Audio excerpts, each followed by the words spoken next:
This week's episode of Still Entitled is brought to you by the Tested Premium member community. It's thanks to you guys out there that lets us continue doing what we love doing and making videos like this old effects shop. This week, Frank and I apply zombie makeup to our friend Gordon Tarpley. And also, we launch our new show, Science in Progress, with Kishore Hari and Indre Viscontis. They take a look at 3D printed organs. You can learn more and check out other premium videos at tested.com/premium. Now on with the show.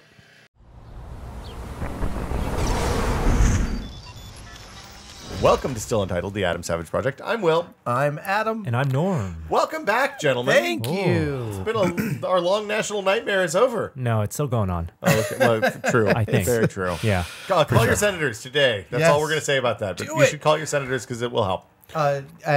Norm, you only just noticed the T-Rex above the pool table. Yeah. Isn't it wow. amazing? It's beautiful. It's totally so much better there. yes. It was good. Like when we first started coming in here, you just got it. It was hanging right where you saw it when you hit the door. Yeah, it was like the immediately. mezuzah of my shop. Yeah, and like people would come in and like my first impression of this shop was literally, oh, this is what it's like to be not the apex predator on the planet. This is what I say that this does is it helps you remember what it was like to be at the lower on the food chain. Yeah, pretty far down. Let's be real in that world. Back, previously you had an interesting fixture above the pool table. Yes. This arrangement of light bulbs. Is there still a light inside the T-Rex now? Yeah, so you see the light being cast from it. I bought, there's some really nice, inexpensive, flat LED ceiling lights that look like recessed fixtures, are only an inch thick, cost about $30, and it sits there. And the best part about it is when you walk to the back of the T-Rex, you really can't see the light fixture.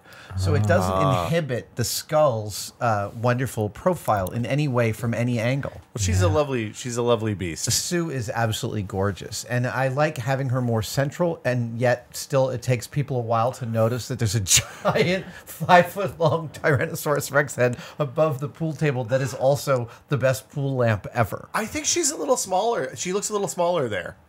Oh, yeah? Yeah, when she was hanging over there, it was a little more of an imposing thing. Oh, when she was hanging right down. Yeah. So that was when I had first brought her in. She was just hanging from my little chain hoist there. That was when I. Yeah. That was the moment that I was like, oh, well, Adam's not messing around. If I had the space, I would hang her like that all the time. The chain hoist also makes you think it's much heavier than it actually is. Yeah. Because it's foam, right? It's relatively Yeah, she only light. weighs about 70 pounds. I managed to move that by myself. Oh, you do that a lot. Okay, so we're bearing the lead here. Yes. Norm, you just got back from your 2-week honeymoon, followed by a week or so in the UK for the both of you. We talked a little bit about the honeymoon in the podcast while we were on the trip.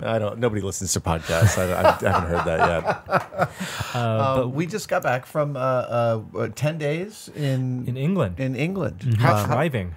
Oh, you did a driving tour? No, we didn't drive all around, but we did rent a car. We did drive. We drove on the wrong side of the road. I want to talk about Joey. Joey did the first of the driving. Okay. And we were down in Cornwall in the southwestern corner of England. Beautiful area.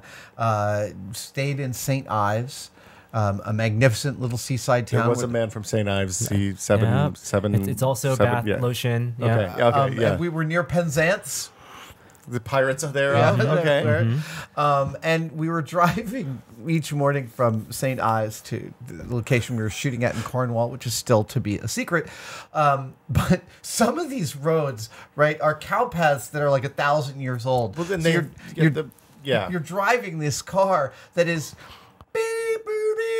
So it's a relatively modern car, right? Which has the detectors. So it has the detectors, which you can't turn and the off. car's going absolutely nuts. Yeah. And Joey is like, you know what this feels like? Joey says, this feels just as scary as when 15-year-old me was first driving. That's how scary it is. Well, you're on the wrong side of the road, on top of everything else. Right. But at least the wheel's on the wrong side too. Yeah, so the mapping of driving on the other side of the car, obviously I have the Land Cruiser that's on the right-hand side, but I've driven extensively in Australia and England and Scotland, and that maps pretty quickly. That's not the most difficult part. The hard part to me is that the roads in England are super narrow. And old in some parts of the country. So the problem I always have is the really deeply ingrained reflexes, like we look left and then right and then left. Making a right turn when you're driving on the other side of the road, which is their equivalent of a Left turn, is yeah. when there's no stopping traffic, is one of the scariest things possible. Right, all of your instincts are bad. Everything basically, you at that thought point. is wrong. Well, and so driving with the left side, with the wheel on the wrong side of the road. I've driven, the place that I drove the most on the wrong side of the road was we had American cars, Yeah. but we were in an English colony in the Caribbean, so we all had drivers, normal drivers. You were driving on the like left I do in my side. cruiser. Yeah, and that was just. I didn't have a problem with that. I find also though that being a passenger, when nerve-wracking. you're on the wrong side, feels like you're about to hit all the cars. Yeah. Yeah. Which goes back to when you're 15-year-old, you think you want to drive in the middle of the lane. But no, you're off to the right or the left. We also had a manual transmission car. So Joey, the whole story is that he first flew to New York, then to Manchester, then down to Newquay where he rented a car. Then he had an hour-long drive to destination. So it was like 24 hours of full travel. Did a journey. Very tired. The car rental place didn't have any automatic cars left, so he had to drive manual in an SUV on the other side of the road after 30 hours of traveling, going down narrow lanes where the car beeping went to a point where it just sounded like it was flatlining. Except we just called it flatlining. And by the way, this car had the most modern thing I have seen in a car, which is cameras in the mirrors and the front and rear camera that give you an overhead of where you're driving and the stuff around you. That's amazing, and I can't wait till all things have that. Jeremy's Bolt has that. It's rad. Yeah. Phenomenal. But in this little pathway we were driving to our location, and meanwhile the FedEx truck is like barreling ahead of you at like 40 miles an hour on the same lane. You are inching along because your car is screaming at you the whole time. It was fun over the course of the week of making this commute every morning there and back to get more confident, and to a point where Joey was timing himself down the narrow stretches. We do have a video which we'll eventually unveil that we shot where Adam's pulled out his phone and recorded the trench run that we did down this alleyway. That's right. I'll have to box that. It's nice that you guys have fun. It was a good trip. And then Norm drove for the last few days. Yes. And that was a series of. We were up in Bristol. We visited Aardman Animation. Yes. And They we do had the a Waltz Makers of Waltz and Grommet and Chicken Run. the and most wonderful day with those guys. They're amazing. It's an amazing group of craftspeople. One of the things that is repeatedly clear everyone you talk to is that everyone pays obeisance to story first and foremost, and the amount of layering in of detail and love into every character and prop and set and process that we were able to witness and shoot was just lovely. And Bristol is land of the roundabouts. Yeah. It was like, oh my goodness. It was just like, that's always they fun. come so fast and furious. And it's great because if you don't know where you're going, you just keep on going around it. But it really was kids, like, Big Ben, Parliament. constantly enter this one, exit it at the 4th exit, enter it at 6 o'clock, exit at 3 o'clock. We tried every method, and even still, we were like going off the wrong way a whole bunch of times. It happens. Roundabouts going the wrong way of the road are especially exciting. And I know we're just talking about it now, but we did shoot videos at every place we went to. So from our trip to Aardman to other places, you guys will see these videos. And we got to see our friends Andrew Dow and Grant at FBFX. Oh, cool. The guys who built amazing things like Thor's costumes for the Avengers films. They built all the armor for Centurion. That Roman Segmentia armor that I own is theirs. And of course, the Martian. They built the Martian suits. Ooh. So we shot some stuff with them. That was pretty cool, and they revealed to us some new processes. Like many special effects shops, like when we went to cover Weta, FBFX is inventing some of their own technologies to make stuff work in order to streamline their processes with the studios. And, it's really cool to see how people are repurposing the coolest cutting-edge technology to make things that look really old and beat up and awesome. Have you guys, I don't mean to take a tangent here, but have you guys talked about the Thor Ragnarok trailer yet? We have not. No, we haven't. Because it has the most heavy metal, heavy metal movie, not heavy metal. I mean, both, actually. No, the villainous with the antlers is the coolest thing I have seen in a long time. I'm kind of obsessed with her. It's Kate Blanchett. That's Kate Blanchett? That's what everybody says. Yeah. No way. Yeah, she plays Hela. From Galadriel to Hela. Hela is the name of the character. Holy yeah. cow, she's terrifying. Well, and like the title treatment with like the swooping in 80s. Yeah, it's so good. It's so good. Also, to describe Thor, for Thor to describe Hulk as a friend coworker. from work, Yeah. like I just think for that line to truly work, this movie's got to be great. And it's built on the two movies Thor has done and Yeah. the movies he's been in the Avengers. That fish out, he's really embraced him being this outsider in our crazy superhero world. Yeah.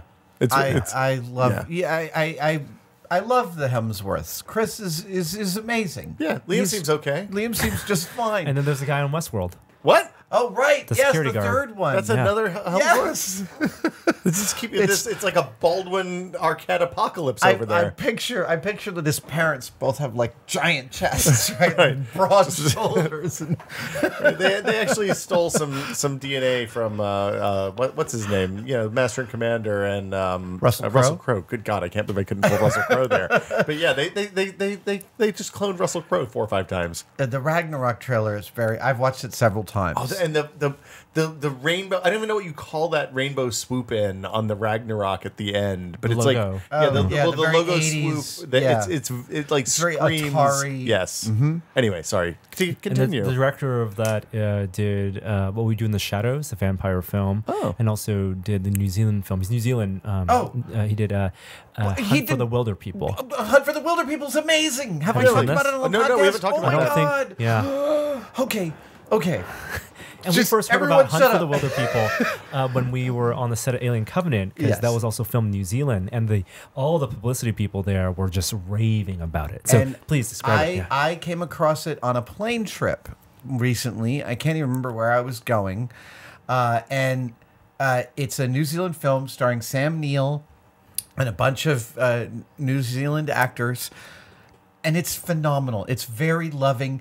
You will spend the first 3 minutes of the film going, "Is this my kind of film?" And then 15 minutes in, you'll be like, "I'm still not sure this is my kind of film." And then it will win you over with a love and a heart. I know I am given to hyperbole, but this film is so incredible. Sam Neill plays a very washed up, grizzled bastard who's amazing, and the lead kid, this little kid, is like a troubled youth. This film, it feels a little like Strictly Ballroom in how strange it can get. It actually gets quite surreal at times, and yet is a beautiful. It's a chase film. It's a young kid and this older guy played by Sam Neill who are on the run. And they're on the run in New Zealand. And I won't tell you any more than that. Yeah, no. It is just so beautiful and has such a great heart. I will It's have funny. to track that down. It's so You've seen funny. it? Yes. Oh, I've Yes, seen no, it. it's also deeply hilarious, and you like find Yeah. yourself laughing. And I mean, I can't gush enough about this movie. There's a great moment with a keyboard piano, a song that's sung. Okay. Is this like a Reservoir Dogs great moment? No, or- no. This is is dark really turns. funny. It's not that kind It's of movie. very heartwarming. Okay. There's a lot of haiku poems, and there's a lot of like bad haiku in it. I like bad haiku. I'm a yeah. fan. So go see Hunt for the Wilderpeople. I'm so glad that's Thor Ragnarok. I did Yeah, not same realize director. that. Oh my Yeah. God, I'm so excited. Yeah. Okay, so you barreled down the back roads and were a menace to Barrel down the traffic back in, roads. in England. What else have we been? But we had some decent food in England. We had some great food. Did we talk about that food? No, not at all. Joey and Norman Danica stayed in a Airbnb. Yeah. in St. Ives and were did the early work of braving the seaside restaurants.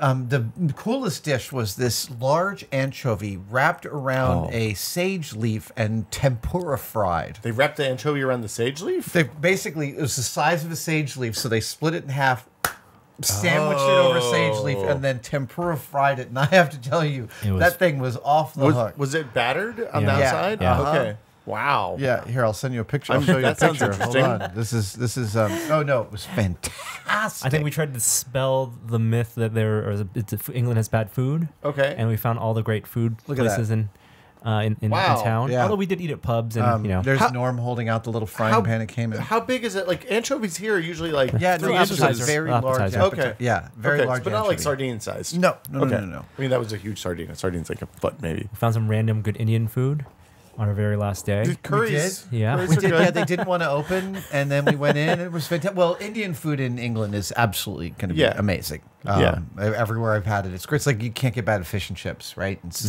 same kind of thing. Cool. Sounds like a good trip. It was. Yeah, and I know there was a lot of stuff going on in England, even like as we were there. The tower, there the were Grenfell yep, Tower the burned down fire. while right. we were there. It was very upsetting. There were the attacks. They had a terrorist attack. They had The Tower of London The attack. guy that drove hit yeah. people on the bridge. and then they had their election. So like things were going on, but it's a lot of that stuff is really blown out of proportion in the media as well, because the people we were hanging out with in bars and they were going about their regular day, and everyone was aware of the stuff going on, but they weren't cowering in fear or anything. The thing my grandmother, who was English and grew up in London during the Blitz, used to say was that the English people as a whole, the bomb alarm went off when she was on the bus on the way home at 4:00 in the afternoon one day when it was still light out, which never happened. Wow. And some old lady on the back of the bus said, "Oh, Jerry's at it again, a little early today," and looked at her watch, and everybody laughed, and they went on with their bus ride home. So,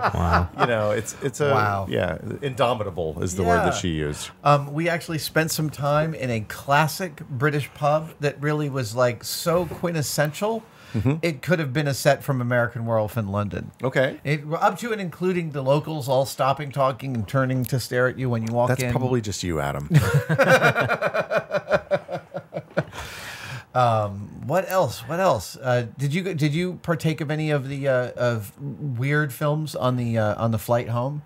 No, I flew United, and their system was not good. at flew least the BA older airplanes. Oh, Yes.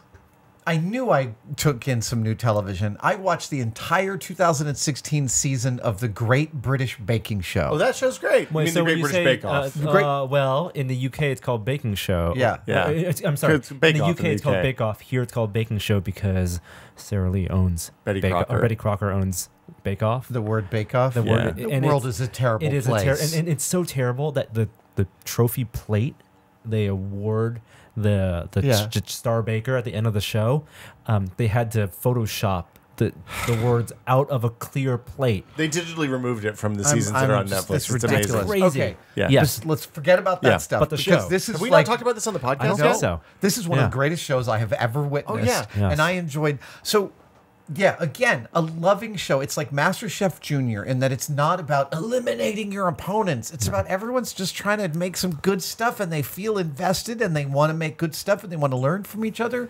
And like, frankly, I found myself in the middle of like the third episode.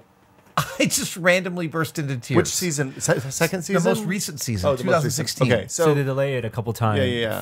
for U.S. broadcast. So I don't know who was in that season. I've only seen two of them. So I watched the first two that are on Netflix, and then I Yeah. went back and watched one of the older ones using the proxy that no longer works. Yeah. To use the BBC player. And the thing there, I watch a lot of reality TV. There's a bunch of stuff that I love about that. The big one is that the hosts. The two comedians? The two comedians. They're so funny. Mel. They're moderately funny, but they're also really decent human beings. Yes, yeah. And for example, if somebody's having a meltdown because their cake collapses, they've been known to go over and just drop the most horrific expletives around, so the producers won't be able to use the footage from that meltdown. Wow. Right? When Mary Berry and Frank Hollywood, right? Frank Yeah, Hollywood yeah. are Paul Hollywood. Paul Hollywood Paul are Hollywood. judging. They come at it from a place of decency They do. instead of a way to abuse human beings. I mean, with- and they make with raw funny jokes. effect. Like at Yeah. one point in the 2016 season, the host turns to Mary Berry and she says, "Right, now off with you to your intimacy class." Well, and then the other thing that they do that doesn't come through in the show necessarily is that they do the setup and they tell them what it's going to be. Then they send them at the end of this. So the show records like weekends. Yeah, which So- is the yeah. show recording on weekends is amazing because Yes. it allows real people who have jobs and lives to come and participate in this thing. They don't have Exactly. to take 16 days in a row. And it's not crammed in. No, it was it's Well, they're not not trying crammed in. to hotbox them the entire time, so they Right. break down. So Right. this is totally clear. You have it's such a different flavor. Well, and then they have a week or 5 Right. days to go home and practice the thing. Right, the very first build is task. something. The very first cook is something they know about, so they've had time to practice it, and they show up ready to play. And a And showcase even at the still, end. there are fascinating disasters. Well, and I think they know what the next week is when they leave on Sunday, so they have that week to Yeah, practice yeah. as well, which is like makes it a competition for normal people Yeah. instead of like I love Top Chef, right? I love despite its flaws. Yeah. Top Chef is a fascinating program. It's always and Project Runway, all of those where you're seeing the people in the world who are really really good at this thing that they do. Yeah. It's always fascinating. But this was that's good. This is just a level of deep affection for the craft and even Of each other.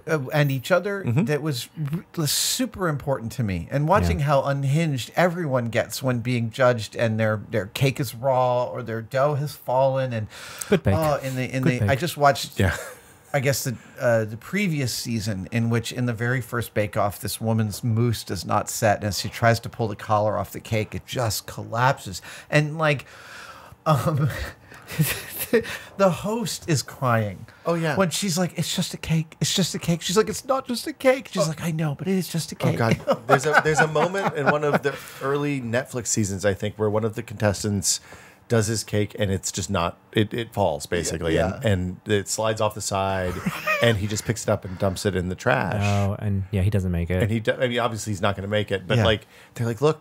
You could have presented us the fallen cake. We would have Yeah. tasted it. If it tasted good, you might have still progressed, right? There was a gingerbread house. There's a gingerbread house in the 2016 episode in which one of the houses just it's an earthquake victim house, and she still presents it. Yeah. And she is withered, and they are like the judges, Mary Berry and Paul Hollywood, go to lengths to be like, it clearly fell. It's delicious. Well, I mean, that's it's the thing. delicious. You got What your you've made flavors is- right. It's really a shame. Yeah, they're like, You "Oh, nailed you've your got flavors." They're looking great. I Yeah. mean, Well, I mean, and you that's know what Paul? Go ahead. Oh sorry. no, I was just saying the difference between that and your not Master Chef Junior, but Yeah. like your Master Chef or even your Top Chef, Yeah. is that at that point one of the judges, the producers would have gone on long enough until one of the judges says, "Well, this is a complete failure in every regard. You've really let us all down." Right. And they just don't do that on They this don't show, do that. and it's much more humane. It's much more humane. And Paul Hollywood is the physical embodiment of a human who's just turned into a human from being a husky. Who's baked his entire life. He's got Yeah. the blue eyes, Yeah. the white hair, that kind of intense persona. a lot of product. I love that show. I'm now burning my way through previous season. It's just joyous. It's So, so joyous. In the U.S. we have our Netflix version. PBS I think distributes as well, but it's still a cut down version apparently really? of the Little UK bit. version.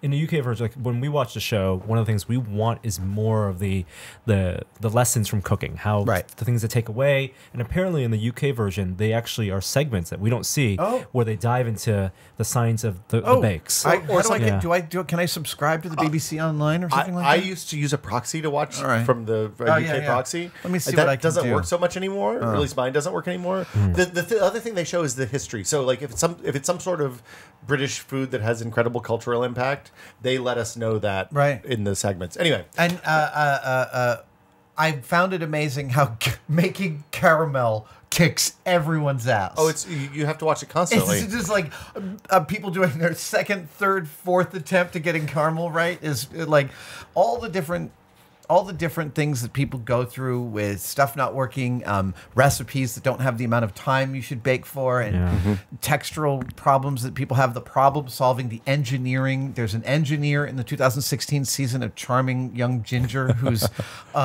uses his engineering skills in the builds. It's that's wonderful. great. Yeah. No one knows how long to prove. I have a food endorsement real quick, but I know you need. Yes. I know you Yes. need to go. Chef Steps a few weeks ago Yeah. did a here's how to make ice cream custard in your sous vide bath, which was as soon as I read the headline, I was like, right, that's an idiot-proof, easy way to make ice cream custard Holy that doesn't cow. involve stirring for hours. Yeah. You just you put all your ingredients together in a bowl, you immersion blend them, you chuck them in a bag in the bath at 150 degrees, 147 degrees for an hour, and just kind of stir up the bag every once in a while. I am going to break out their And- sous vide machine and try that. It is flawless. Oh my God, I'm totally doing Yeah. that. And I gotta say, if you're gonna start watching the Great British Bake Off or baking show, do your future self a favor and find yourself a pastry or a sponge that you put in your fridge before you start watching an episode. Because at the end of the episode, you'll want it, and if you open and you have a dessert, the time portal will open, you'll high five yourself in the past. It will make you so Yes. hungry. Yeah. Yes. Okay. I guess that'll do it for us this week. That was Norm, what's untested? Anything exciting? Yes, we have a tutorial that Frank and I did about how to put on zombie prosthetic makeup. Last week, we didn't mention on the podcast, we didn't have one last week, but it was the National Week of Making. Yes. And so we have a series of videos everyone should watch from our team and our friends just about what inspires them to make. And we had a wonderful video. I'm going to do a specific call out to coders. As when I was at Maker Faire in San Mateo, I kept asking every kid who came up for autographs, what are you working on? And several people who code said, I don't make stuff, I code. And I felt really strongly our week of making should include coding because coding is making. Software counts. And Kai from Black Girls Code gave a wonderful story about her origin story of how she became a coder. And we have Kishore, we have Michael Giacchino, we have wonderful Awesome. people. Yeah. Yeah. Cool. So Okay. please check that out. Well, thanks for watching, guys. We'll see you all Thank next you, week. everybody. All right. Bye. Bye.